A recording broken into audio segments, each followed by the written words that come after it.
पुढचा कोड क्रमांक 21.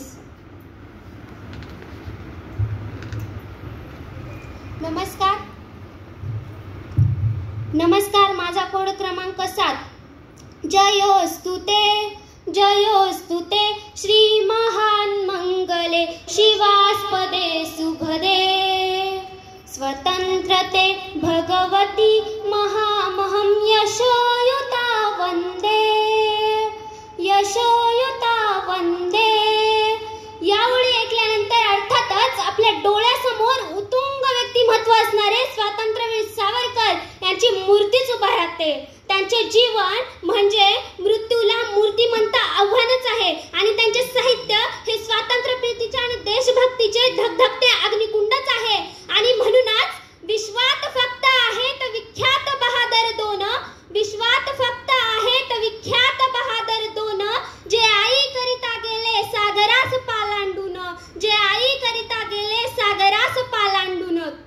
यावळीतील विनायक म्हणजेच विनायक दामोदर सावरकर यांनाच आपण साहित्यिक सावरकर असे म्हणतो. त्यांच्या साहित्याबद्दल सांगायचं झालं तर त्यांचं साहित्य केवळ लोकरंजनासाठी नव्हे तर त्यामागील प्रकांड बुद्धिमत्ता ही महाकवी रवींद्रनाथ टागोर यांच्या साहित्य इतकीच प्रतिभा संपन्न व प्रभावी होती. सावरकरांनी कवी, नाटक, शाहीर, पत्रलेखन, आत्मचरित्र, लावण्या, फटके, लिहिरी या सर्वांची सुरुवात झाली ती अगदी लहानपणापासूनच. अरे खरं सांगायचं तर ज्याचे वाचन लेखन साहित्य, ज्याचे जात हालचाल साहित्य, ज्याचे गुरु साहित्य, ज्याचे शिष्य साहित्य, अशा मानवाला कोणाही देशनिष्ठाने, कोणाही हिंदुनिष्ठाने आणि कोणाही विज्ञाननिष्ठाने साहित्यिक म्हणणं साहजिकच आहे. अरे जो माणूस लहान असताना दुसऱ्यांच्या जीवनावर साहित्य लिहितो तोच खरा साहित्यिक सावरकर. कधी कधी असं वाटतं विनायकाचं नाव ऐकताच कुणीतरी अधिकारी नाटक बंद करण्यासाठी येतो की काय. विनायकाच्या लेखणीची देवकीच्या देवांकुशासारखी कर्णस्वत स्थिती झाली आहे.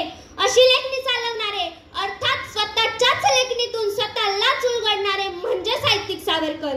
आपले विचार भाषण आणि लेखनातून मांडणारे मात्र जहालमतवादी म्हणून ओळखले जाणारे साहित्यिक सावरकर. सावरकरांकडे महाकवीची प्रतिभा होती. महाकवीचा नायक शोभावे अशा विरोधात त्यांची जीवन कहाणी होती. होतात ज्यांच्याकडून काव्यरचना जग प्रभूती थोडी, होतात ज्यांच्याकडून काव्यरचना जग प्रभूती थोडी, वाचन आणि लेखन त्यांचे जग प्रभुत्व करून जाई, वाचन आणि लेखन त्यांचे जग प्रभुत्व करून जाई, बोला चालीतून त्यांच्या साहित्य ओसांडून वाही, जाज्वल्य देशभक्ती त्यांच्या जगण्याची द्वाही, जाज्वल्य देशभक्ती त्यांच्या जगण्याची द्वाही. वक्त हवा व्यक्त होण्यास शब्दांचा नजारा, वक्त हवा व्यक्त होण्यास शब्दांचा नजारा. सावरकर तुमच्या साहित्यात आमचा मानाचा मुजरा, आमचा मानाचा मुजरा. सावरकरांचा देशप्रेम आपल्या सर्वांच्याच परिचयाचा आहे. देशाला स्वातंत्र्य मिळवून देण्यासाठी त्यांनी इतिहासाचा अभ्यास केला. इतिहासाच्या चालींचं आक्रमण करत देशाला स्वातंत्र्य प्रक्रियेकडे खेचून आणलं आणि या स्वातंत्र्य लढ्यात त्यांना अंदमानच्या काळ्या पाण्याची 50 वर्ष शिक्षा झाली. तरीही त्यांनी वाचन लेखन थांबवलं नाही. अंदमानच्या अंधेरीतला जन्म इथलाच. कोठडीच्या भिंती, जमिनी, काड्या, दगड जे मिळेल त्यावर आणि जे मिळेल त्याने त्यांनी विपुल लेखन केलं. त्या जागेला, त्या कोठडीला त्यांनी जगात अजरामर बनवलं. ते जेव्हा त्या काळ्या पाण्यावर होते तेव्हा त्यांनी माझी जन्मठेप, हिंदुत्व, हिंदू परशाई, भाषा शुद्ध, लिपी सुधारणा ही पुस्तके व काळे पाणी कादंबऱ्या लिहिल्या. आणि हे लिहिणारे म्हणजेच साहित्यिक सावरकर. सावरकरांच्या वाणीमधून आणि लेखणीमधून ठिणग्याखेरीज दुसरे काहीच बाहेर पडले नाही. त्यांचा 1857चा स्वातंत्र्य समर हा ग्रंथ म्हणजे भारतीय क्रांतीचा अमर गीताच होऊन बसला. ब्रिटिश राज्य उलटवून पाडण्यासाठी स्वतंत्र सैनिक युद्ध कसे उभारावे याचा तो ज्वलंत इतिहासच होता.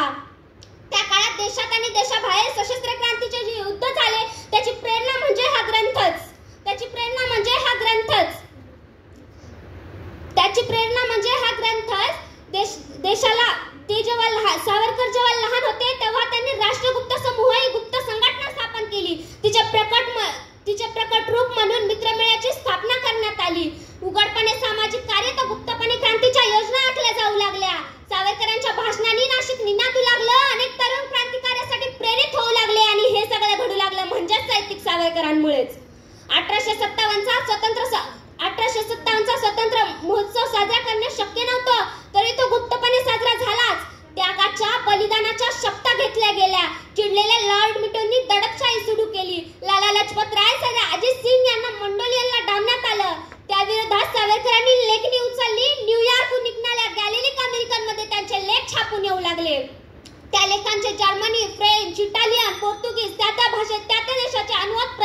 लागले.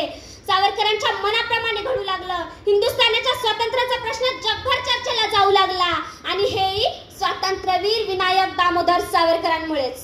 सावरकरांच्या साहित्याबद्दल बोलताना एक गोष्ट नमूद करणं अत्यंत आवश्यक आहे. आपण रोज वापरत असलेल्या मराठी शब्दांमध्ये 45 नव्या शब्दांची देणगी ही सावरकरांनी आपल्याला दिली आहे. दिनदर्शक म्हणजे डायरेक्टर, नेपथ्य म्हणजे स्क्रीन प्ले, संपादक म्हणजे एडिटर, एवढाच काय तर दिनांक हा शब्द देखील त्यांचा. त्याचबरोबर प्रशाला, ध्वनी, प्राचार्य अशा कित्येक शब्दांची देणगी ही सावरकरांनी आपल्याला दिली आहे. आपल्या भाषेला समृद्ध करण्यासाठी त्यांचा मोलाचा वाटा आहे आणि हेच खरे साहित्यिक सावरकर. 2013 साली त्यांच्या उर्दू भाषेतील काही गझनी सापडल्या. त्या महानायिका अमिताभ बच्चन यांचा अभिजात रेकॉर्डही करण्यात आल्या. अर्थात काय तर मराठीच नाही तर हिंदी, इंग्रजी, उर्दू भारतात प्रामुख्याने मिळवल्या जाणाऱ्या भाषांवर त्यांनी प्रभुत्व मिळवलं आणि त्यातून लेखनही केलं. अरे लेखन मग ते कसंही आणि कोणतंही ते लिहून पूर्ण झालंच पाहिजे असा त्यांचा कटाक्ष होता. ते एक प्रगल्भ इतिहासकार देखील होते. त्यांच्या कर्मभूमीपासून 2000 किलोमीटर राहणाऱ्या शीखपंथीयांचा इतिहास देखील त्यांनी लिहिला, पण तो अप्रकाशित राहिला. त्यांच्या संपूर्ण काळात त्यांनी 10,000 मराठी कवितांचं लेखन केलं. कमला, जयस्तुते, सागरा प्राण तळमळला अशा कित्येक कवितांचं बाळकडू महाराष्ट्राला लाभलं आहे. शेवटी जाता जाता लेखनी त्यांची भाषा होती, लेखनी त्यांचं जीवन होतं. लेखनी त्यांची भाषा होती, लेखनी त्यांचं जीवन